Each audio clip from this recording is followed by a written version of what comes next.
നമസ്കാരം. ക്ഷേത്രങ്ങളെ സംബന്ധിച്ച് ഒരു അവിഭാജ്യ ഘടകമാണ് മണികൾ. മണിനാഥമില്ലാത്ത ക്ഷേത്രത്തെ നമുക്ക് സങ്കല്പിക്കാനേ കഴിയില്ല. ക്ഷേത്ര ദർശനത്തിന് പോയാൽ തൊഴുതു മണിയടിച്ച് പ്രാർത്ഥിക്കുന്നവർ ധാരാളമുണ്ട്. മണിയടിച്ച് പ്രാർത്ഥിച്ചാലേ പ്രാർത്ഥന പൂർത്തിയാകൂ എന്ന് ചിന്തിക്കുന്നവരുമുണ്ട്. എന്നാൽ ഭക്തജനങ്ങൾക്ക് മണി അടിക്കാമോ, അതിലെന്തെങ്കിലും തെറ്റുണ്ടോ എന്നുള്ളതാണ് ഇന്ന് പറയുന്നത്. അതിനു മുൻപ് ചാനൽ ഇതുവരെയും സബ്സ്ക്രൈബ് ചെയ്യാത്തവർ ദയവായി സബ്സ്ക്രൈബ് ചെയ്യുക. ക്ഷേത്രങ്ങളിൽ പലതരത്തിലും വലിപ്പത്തിലുമുള്ള മണികൾ കാണാവുന്നതാണ്.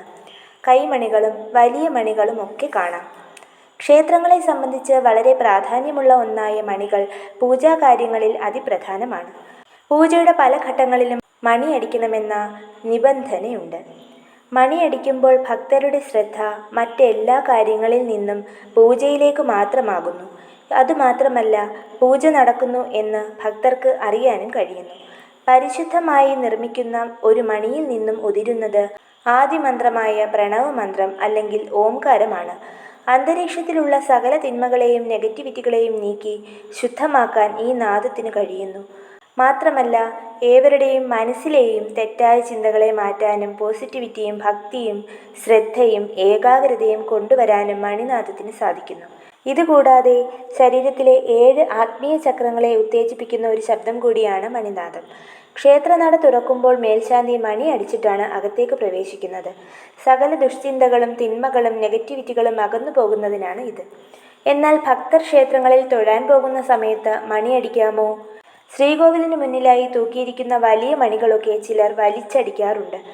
കേരളത്തിലെ താന്ത്രിക പ്രതിഷ്ഠയുടെ പ്രത്യേകതയനുസരിച്ച് ഇങ്ങനെ ചെയ്യാൻ പാടില്ല എന്നതാണ് അറിയേണ്ട കാര്യം. ദീപാരാധന സമയത്താണെങ്കിൽ അകത്ത് മണിയടിക്കുന്നതിനോടൊപ്പം പുറത്ത് ഭക്തർ മണിയടിക്കുന്നതിൽ പ്രശ്നമില്ല. എന്നാൽ മറ്റുള്ള സമയങ്ങളിൽ ഭക്തർ മണിയടിക്കരുത്. അകത്ത് ഏതെങ്കിലും തരത്തിലുള്ള മന്ത്രങ്ങൾ ജപിക്കുകയോ പൂജ കഴിക്കുകയോ ചെയ്യുന്ന സമയത്താണ് മണിനാദം കേൾക്കുന്നതെങ്കിൽ പൂജയ്ക്ക് വിഘ്നമുണ്ടാകാനും അതുവഴി ദോഷമുണ്ടാകാനും സാധ്യതയുണ്ട്. ആയതിനാൽ തന്നെ അസമയത്തുള്ള മണിനാദം ദോഷമുണ്ടാക്കുന്നു എന്ന് പറയാം. ചില ക്ഷേത്രങ്ങളിൽ ചിലപ്പോൾ മണിയടിച്ചാലും ആരും പ്രശ്നം പറയില്ലായിരിക്കാം. അവിടുത്തെ രീതി അതാകാം. എന്നാൽ എല്ലായിടങ്ങളിലും അങ്ങനെ ആകണമെന്നില്ല. അതുകൊണ്ട് സാമാന്യമായ ക്ഷേത്രമര്യാദകൾ എല്ലാവരും പാലിക്കുക. അറിയില്ലെങ്കിൽ ക്ഷേത്ര നിയമങ്ങളെപ്പറ്റി ചോദിക്കുക.